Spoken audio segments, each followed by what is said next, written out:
Hello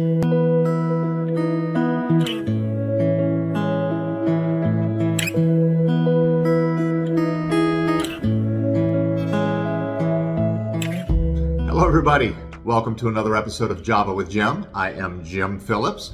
I greatly appreciate you being here. I've got a few things I'd like to share with you, thoughts that have come up over the course of the last week or so that I've done some thinking on. I don't know how you'll receive it. It's just interesting to me, so we'll see how it goes. But I was listening to a podcast, and in this podcast, a comment was made that I thought was rather extraordinary, but it wasn't new, this comment. It was something that I've thought about before, but for some reason, when I heard it this time, it just took on I guess a greater sense of my bewilderment, my curiosity, my really understanding the significance of it. What was said is that I, speaking of myself or you or any one of us, we are the only ones having, or that will ever have, the experience of life that we're having. Think about that. You are the only one having the life experience that you are currently having. You are the only one that ever will. You are the only one that ever has. And when I started thinking about that, that's a tremendous sense of responsibility.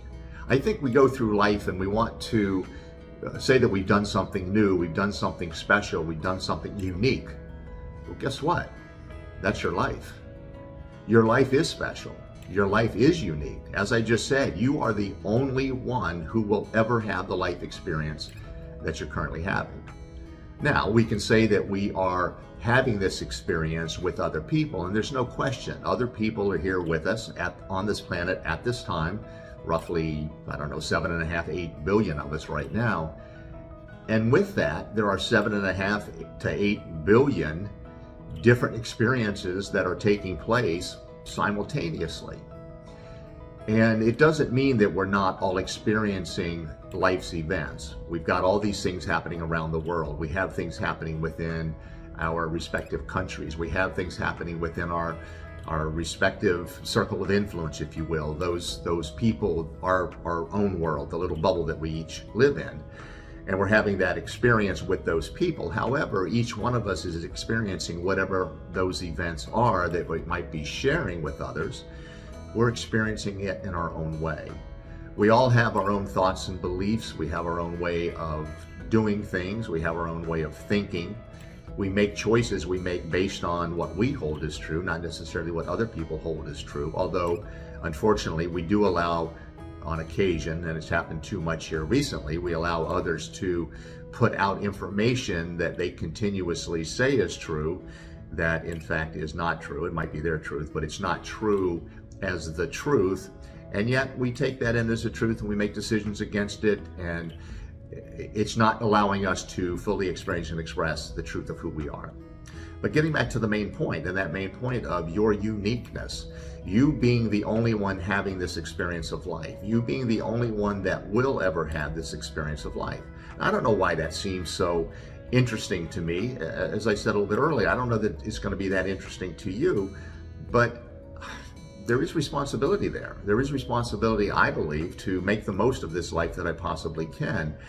And it's not only making the most of this life that I possibly can because of the benefit it will bring to me, but the benefit it will bring to everybody else who will bear witness to who I am, what I do, what I'm all about, how I might serve other people, the impact I might have on the planet. And that goes for each one of us. Each one of us has that impact. And here's the other interesting part of that. We all have an impact, but yet we might not be aware of it. Now, certainly we're aware of the impact we might have on those in our immediate family because we see their reaction to us and how it might influence them one way or the other. However, what we don't see is the impact on the people that maybe we only meet once. Maybe they see us and we're not even aware of the fact that they see us. They observe us doing something that might have a tremendous impact. There was a commercial that was on television, this has probably been years ago, where it showed people walking through the city. It was probably New York City that they were filming. And it showed someone do, let's say, pick up a peak. And I think it was actually helping somebody across the street. So somebody helped somebody, an older person, walk across the street, and then it showed another person observing that, and it showed the person reflecting on what just took place, and then it shows that person going out, holding the door open for somebody. And maybe that's not seen as significant, but it is showing a sign of kindness, a show of respect to the person who was holding the door open for the person who went in. Then it showed the person recognizing the fact that this person held the door open for them. And then maybe it showed them going into a coffee shop and that person bought coffee for the next person. So there is this continuous stream of effect that we have during the course of our lives based on what we experience, what we observe, and what we really take in, what we resonate with, and then how it might make us act in one way or the other. You know, it's interesting. I'm getting up in years. I'm not going to say that I'm old, but I am elderly, or considered to be elderly. And you know, if I'm walking into a store and there's somebody that's in front of me and they see me, and then for whatever reason they open the door for themselves, they walk in and they let the door slam behind them instead of waiting that 2 seconds to hold the door open for me. And I'm not saying they should hold it open to me because I just made a comment about being elderly. Just in general, just out of respect for another person, that causes me to consider how I'm being either respectful or disrespectful of other people. And so the impact that person might have, even though they allowed the door to slam in my face, that doesn't cause me to want to be like them and to slam the door in other people's faces. It causes me to reflect on, you know, how can I be different? How can I be more of a positive influence in the world? How can I make someone not have this feeling that I have of having the door slammed in my face? And that's just a simple example of one of the things that we see on a regular daily basis. We can talk about being in traffic and allowing somebody in front of us, or we could talk about how you're trying to merge into traffic and somebody speeds up to shorten the amount of distance in between the two cars so now you can't get in. Just those simple things that we do during life that, you know, maybe they're not conscious, but they're things that are being done that, when observed, could give us that opportunity to look at how we could do better, how we could be more fully beneficial to other people. And of course, when we do things for other people like that, it genuinely makes us feel better about ourselves. We might not be consciously aware of it because maybe you hold the door open for other people just out of habit. Maybe that's the way that you were raised.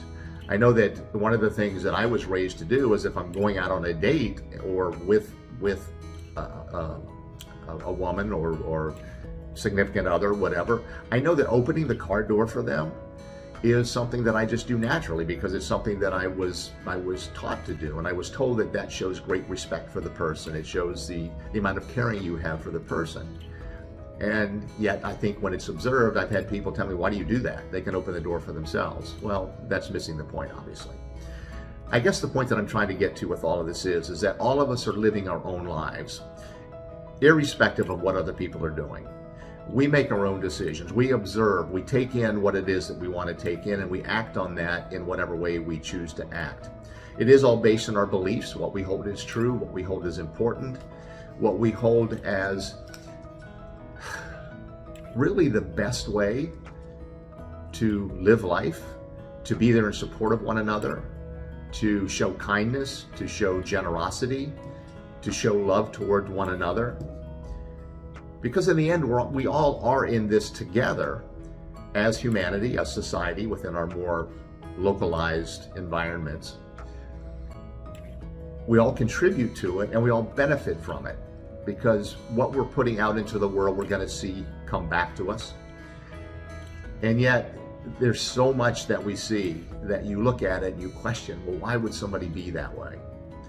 And then that's where judgment comes in, and that's another one of those areas that we have to be very, very mindful of. Are we being judgmental? What is it that we're saying about other people or feeling about other people? And then I think for me, it's more about, well, why am I feeling that way? Why would I even say that about somebody else? What benefit do I gain by making a comment that would be negative or derogatory about somebody else? There is no benefit, other than maybe it makes me feel good. Maybe it makes me feel like I can engage in a conversation, because a conversation tends to be one where there's lots of judgment. Maybe I just want to fit in, but it doesn't serve any purpose. So I think the more that we observe what's going on around us, certainly what's going on within us, and then recognizing the correlation between the two, because what we're feeling, what we're experiencing inside is what we're going to project and what we're going to experience, what's going to be coming back to us, the mirror effect, if you will.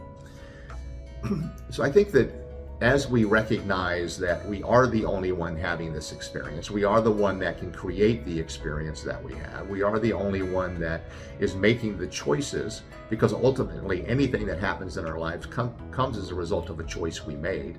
Certainly there are circumstances that are going to enter into our lives that can be seen as somewhat random. However, it is our response to that that's going to create the next experience we have in life. And knowing that we're always at a choice point, that it is always going to be us who is the ultimate authority in our lives, and that the direction of our lives is going to be based on the choices that we make, recognizing that the beliefs we hold are what are informing those choices, and if what we're holding is true is not true, then how far from the truth are we? So I know this is a lot to take in, and I know it started out just as a course of following this thread of each of us being unique, each of us being the only one that has ever, and will ever live the life that we're living. We are the only one that will have the experience that we're having. But I think recognizing the responsibility that we have to live the best life so that we benefit others, and that as we observe others, that we're making the best decisions possible, that we're always looking for the evolution, the advancement, the greater understanding of who we are, what we're all about, and certainly within that, what life is all about. And then ideally making it better for everybody, supporting one another in that, recognizing that we truly don't know what somebody else is going through. Again, they're the unique expression that they are. We have no idea what they're going through, what they've been through. We have no idea what their thoughts are, what their beliefs are. And to judge them is to speak more about ourselves than it is to speak about them. I hope you enjoyed this. I hope it made sense. I know I went in a lot of different directions on this, and it wasn't really the direction that I wanted to go, but when I do these, I just allow whatever's coming through me to flow, and we'll see where it goes. But you are unique. Embrace that, and always be you. I appreciate you. I thank you. Look forward to seeing you next time on the next episode of Java with Jim. Until then, take care and be well. Bye now.